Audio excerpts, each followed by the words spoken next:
কুম রহমতুল্লাহি তাআলা ওয়া বারাকাতুহু।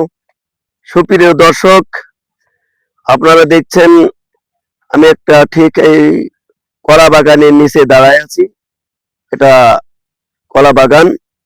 আর এই কলা বাগানকে কেন্দ্র করে নিয়ে আমার এই মাঠের ভিতরে আসতে অনেক কষ্ট হয়েছে, কারণ এই যে মাঠটা এটা হলো গাংনী মাঠপাড়া বলা হয়, একবার পাশেই মাঠের রাস্তা, পিচ রোড।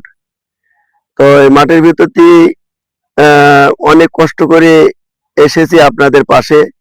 আগে আপনাদের কাছে পরিচয় দিয়েছি যে আমি চাষি হিসাবে বিভিন্ন জায়গায় বিভিন্ন ভিডিও আপনাদের দেখানোর চেষ্টা করি। রাত্রে শুয়ে কল্পনা করি যে কোন জায়গায় কোন ফল পাওয়া যাবে, তখন সেই জায়গায় যাই। ঠিক এই কলা বাগান খুঁজতে খুঁজতে এক জায়গায় ছিল আসার পরিকল্পনা, সে জায়গায় কলা বাগান পাওয়া গেল না, এখানে সেই কলা বাগানটা পাওয়া গেল। তো যাই হোক, মাশাআল্লাহ, এই কলা বাগানটার তলায় দাঁড়িয়ে আছে, খুব সুন্দর ছায়া দিচ্ছে। আবার এই কলাতে আপনার কলা খুব সুন্দর একটা খাদ্য, এটা উপকারিতা অনেক, উপকার কলাতে। এরপরও এই কলা গাছের ভিতরে যেটা আছে, এটা অনেকে কলার বলা হয়, কলার ভিতরেরটাও, কলা গাছের ভিতরেরটাও মানে খাওয়া যায়।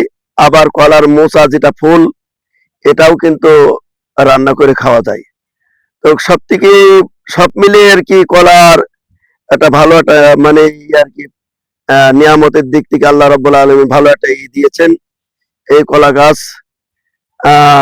মানুষেরকে ছায়া দান করে, আবার এই কলা গাছেরই কলা খাওয়া হয়, এটা মানুষের উপকার হয়। ভালো একটা সম্পদ এবং ভালো ফল। এই ফল দেখেই এখানে কষ্ট করে আপনাদেরকে দেখানোর জন্য আসলাম। আপনারা দেখছেন যে সুন্দর একটা নাজ নিয়ামত আল্লাহ রাব্বুল আলামিন মানুষকে দান করেছেন, কিন্তু এটা মানুষ বোঝে না। আল্লাহ রাব্বুল আলামিন মানুষকে এত নাজ নিয়ামত, এত কিছু দান করে, এটাই আল্লাহ রাব্বুল আলামিন মানুষকে খেতে দিয়েছেন। কুলু ওয়াশরাবু হানিয়াম বিমা আসলাফতুম ফিল আইয়ামিল খালিয়া। তোমরা আমার নিয়ামত খাও এবং পান করো, আল্লাহ দিয়েছেন পান করার জন্য, কিন্তু আল্লাহ শুকরিয়া আদায় করতে হবে।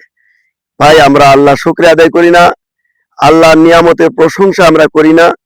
আল্লাহ রাব্বুল আলামিন যদি সেই আল্লাহর নিয়ামত আমরা পান করি, আল্লাহ রাব্বুল আলামিনের শুকরিয়া আদায় করলে, আল্লাহ বলতে তুমি আমার শুকরিয়া আদায় করো, আমি তোমাকে আরো নিয়ামত বাড়াই দেব। সুতরাং এটা আসলেই আমাদের শুকরিয়া আদায় করা উচিত।